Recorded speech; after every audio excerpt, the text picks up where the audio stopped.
from CNS News. Something I've been talking about, well, forever. Listen to this. The United States has a $210 trillion fiscal gap. I've been saying between 100 and 200 trillion. And, quote, may well be in a worse fiscal shape than any developed country, including Greece, unquote. Boston University professor, economist, Lawrence Koflikoff told members of the Senate Budget Committee in written and oral testimony last week. Did you hear any of this? The first point I want to get across is that our nation is broke, Koflikoff testified. Our nation's broke, and it's not broke in 75 years or 50 years or 25 years or 10 years. It's broke today. He said, indeed, it may well be in worse fiscal shape than any developed country, including Greece. And in January, Fitch, a credit agency, downgraded Greece, whose debt-to-gross domestic product ratio is 175%. Now, Koflikoff said this declaration of national insolvency will no doubt shock those of you who use the officially reported federal debt as the measuring stick for what our country owes. After all, federal debt in the hands of the public is only 74% of GDP. Yet this is double the debt-to-GDP ratio recorded a decade ago. But it's still a far cry from Italy's 135 debt-to-GDP ratio or Greece's 175.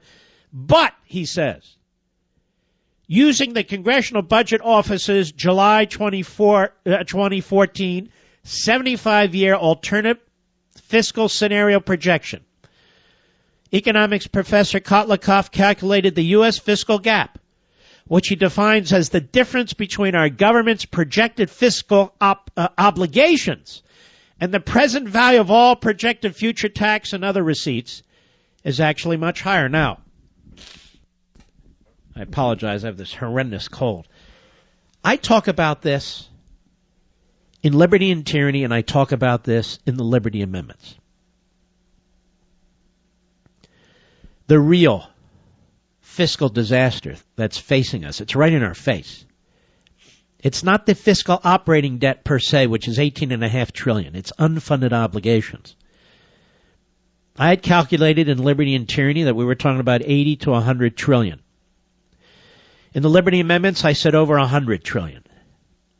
This economist says between 100 and 200 trillion. I ask you this. Is a country off the rails if it doesn't know if it's in debt 100 trillion or 200 trillion? Koflikoff said we have a $210 trillion fiscal gap at this point, which amounts to 211% of the United States' GDP. 18.2 trillion GDP, making it higher than Greece's 175%.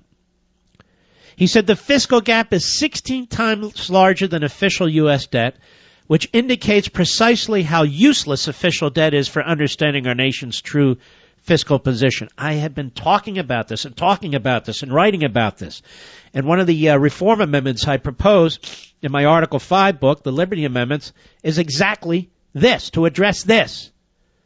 To quickly begin the process over the next 5 years of limiting spending, of limiting borrowing, of limiting taxation, of reducing the percentage of government to a 17.5% of the gross domestic product. That's it. He said the fiscal debt is 16 times larger than the official U.S. debt.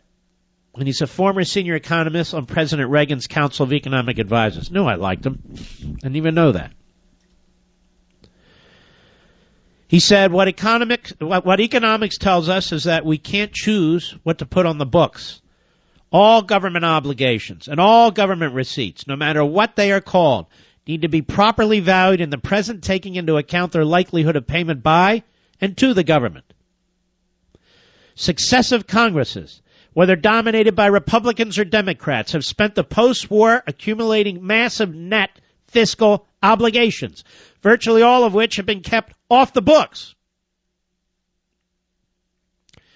He said Congress's economically arbitrary decisions as to what they put on and what they keep off the books have not been innocent. criticizing what he called the Enron type accounting that's been going on for decades under both parties.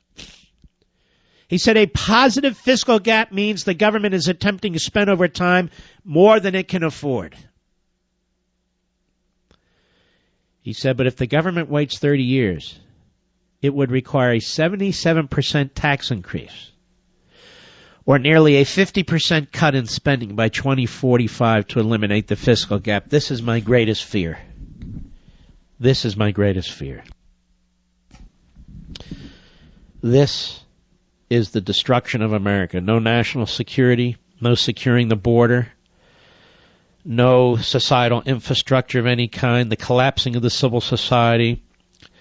I fear violence. People won't receive their checks. You know, I just want you to listen to what I'm saying. When you hear a Mitch McConnell or John Boehner say we will not shut down the government, what that means is the government is going to shut down in 30 years. And in such a harsh and violent way, many of you will be swamped over by this, as will your children and your grandchildren. This is why I have no tolerance and no stomach for the left in any respect, but for the Republicans who will not draw lines. Ladies and gentlemen, this is our existential threat.